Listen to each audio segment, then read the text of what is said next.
ನಾಳೆ ಎದ್ದೇಳ್ತೀವಿ ಎಂಬ ಒಂದು ಭರವಸೆ ಯಾರಿಗೂ ಇಲ್ಲ. ಅದರ ನಂಬಿಕೆಯಿಂದ ಜೀವನ ಮಾಡುತ್ತಿದ್ದೇವೆ. ಒಂದಂತೂ ನಿಜ, ದೇವರು ಮಾನವರಾಗಿ ಧರೆಗೆ ಬಂದರು. ಪ್ರತಿಯೊಬ್ಬರನ್ನು ದೇವರು ಸೃಷ್ಟಿ ಮಾಡಿದರು. ದೇವರ ಪ್ರೀತಿಯಲ್ಲಿ ಬೆಳೆಯಲು ಬೇಕಾದ ಕೃಪೆ ದೇವರು ನಮಗೆ ಕರುಣಿಸಿದ್ದಾರೆ. ಯೇಸು ಸ್ವಾಮಿ ಹೇಳಿದಂತೆ, ನಾನು ನಿಮ್ಮನ್ನು ಪ್ರೀತಿಸಿದಂತೆಯೇ ನೀವು ಸಹ ಪರರನ್ನು ಪ್ರೀತಿಸಿರಿ. ನಾನು ನಿಮ್ಮನ್ನು ಕ್ಷಮಿಸಿದಂತೆ ನೀವು ಸಹ ಪರರನ್ನು ಕ್ಷಮಿಸಿರಿ.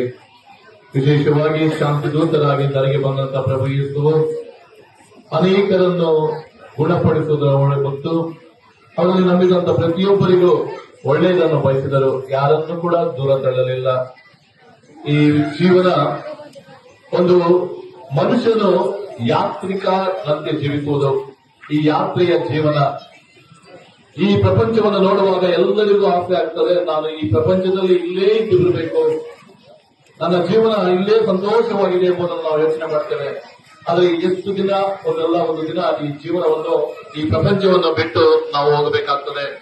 ಆದರೆ ದೇವರು ನಮ್ಮಂತೆಯೇ ಮನುಷ್ಯರನ್ನು ಸೃಷ್ಟಿ ಮಾಡಿರುವುದರ ಮೂಲಕ ನಾವೆಲ್ಲರೂ ಒಂದೇ ಎಂಬುದನ್ನು ತೋರ್ಪಡಿಸಿದರು.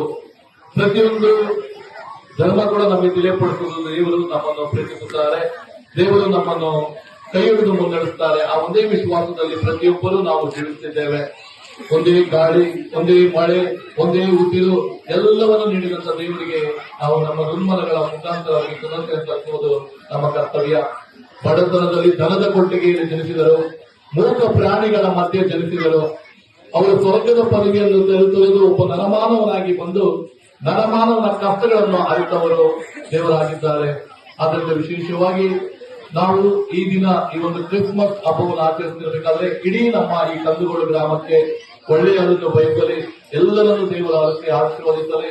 ನಮ್ಮ ಮನೆಯಲ್ಲಿರುವ, ನಮ್ಮ ಕುಟುಂಬದಲ್ಲಿರುವ, ಕಷ್ಟದಲ್ಲಿರುವ ಎಲ್ಲರನ್ನೂ ಅವರಿಗೆ ಬೇಕಾದ ಕೃಪಾವರಗಳನ್ನು ಕರುಣಿಸಲಿ.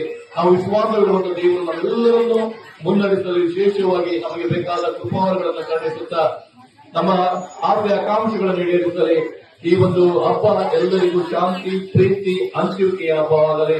ಒಬ್ಬರೊಬ್ಬರಿಗೆ ಕಷ್ಟಗಳನ್ನು ಅರ್ಥಕೊಳ್ಳುವಂತಹ ಹಬ್ಬವಾಗಲಿ. ಯಾಕೆಂದರೆ ಎಲ್ಲರಿಗೂ ಒಂದಲ್ಲ ಒಂದು ನೋವಿದ್ದೇ ಇರ್ತದೆ, ಹಣ ಇರ್ತದೆ, ಸಮಾಧಾನ ಇಲ್ಲ.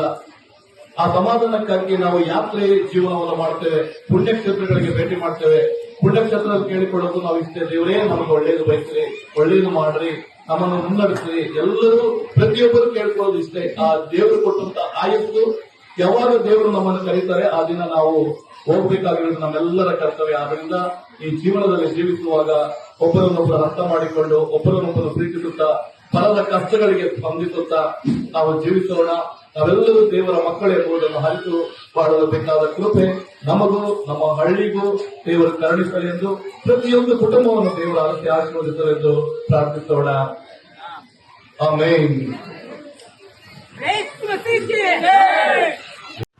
Thanks for watching. Read, discuss and debate with editor Dr. Yan Prashant Rao. Wanted reporters in print, digital and visual media for Bharat Vaibhav Daily Newspaper, BV News 5 Channel and BV Fast Web News from all the talukas of Karnataka, Goa and Maharashtra. If interested, send your resume to 9019229369.